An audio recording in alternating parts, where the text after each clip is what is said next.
Welcome to the CUWFalcons.com Coaches Show. Joined today by head men's hockey coach Jasen Wise.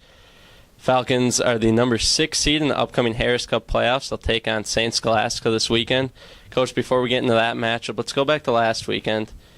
You knew coming into the weekend you needed a point to gain that 6th seed. Tough game Friday night at MSOE, but a nice rebound victory over the Raiders. First ever in program history on Saturday, 6-5. Talk about that game, strong start, and then the resiliency your team showed when they tied it up to score a quick goal and get the lead again. We went into the weekend just wanting to win. We were trying not to think about the playoffs or talk about the postseason. For us, it's just trying to take it one period at a time and play hopefully 60 minutes of hockey. So Friday night was disappointing. I thought MSOE definitely played well. A lot of energy. They finished every check. They got a lot of pucks deep, and they threw everything on net. And we just never got it going. And then Saturday, our senior night, I thought our guys responded well.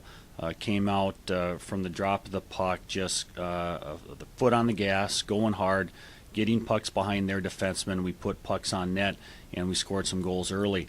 It was one of those games where it was great to win, and it keeps the fans coming back because there was a lot of goals scored, 11 goals scored in one game. But we had a 3-0 lead, and then we had a 5-2 lead. Next thing you know, it's tied up 5-5. And Chris Hughes got the game-winning goal, which was great for him. Good to see him scoring some goals on Saturday. But for the fans, it was great.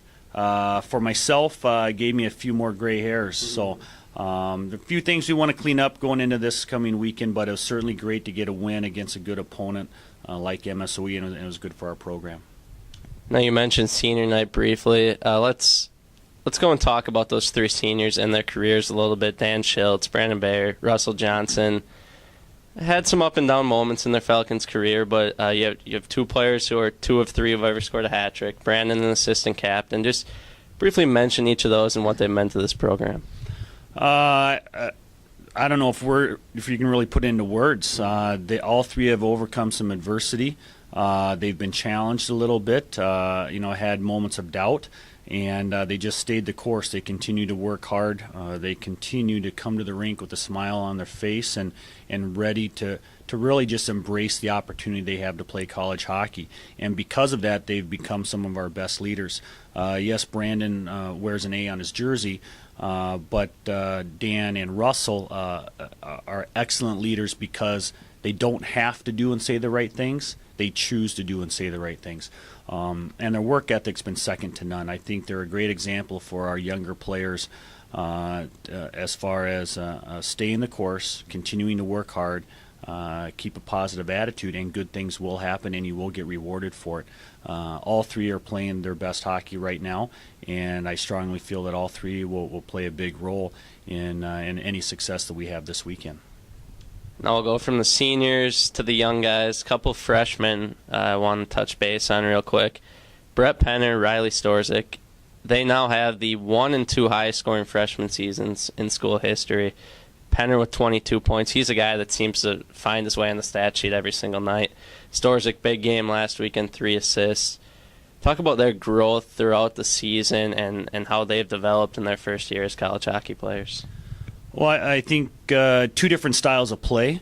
Penner uses his speed, and he's good coming out of the corners. He protects the puck well coming out of the corner, and he drives the net hard. So his style of game going from junior to college adapts a little bit better. We felt that he would have success right away and be a regular contributor from day one. Riley's style of play a little bit different, not quite as fast. He does protect the puck well, but he's also more of a setup man versus a shooter. So for him, it took him a little while to adjust to the speed of Division III hockey and the physical play. And I think if you look at his stats, the second half of the season, he's got most of his points, and he's really hitting his stride now, starting to shoot the puck more.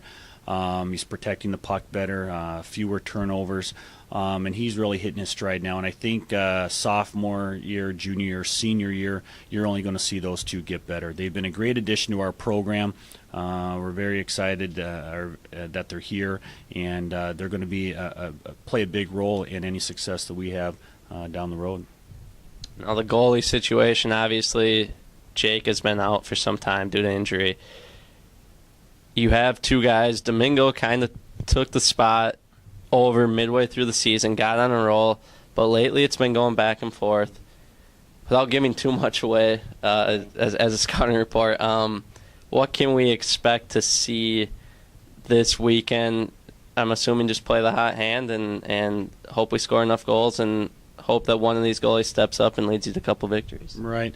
Well, when we were on our winning streak there, DJ had separated himself from Morgan a little bit. And so we were riding him for a while, and now Morgan is playing pretty well, and so they've kind of balanced each other out. And as a coaching staff, we're just going to go with our gut really come Friday. We haven't made a decision right now.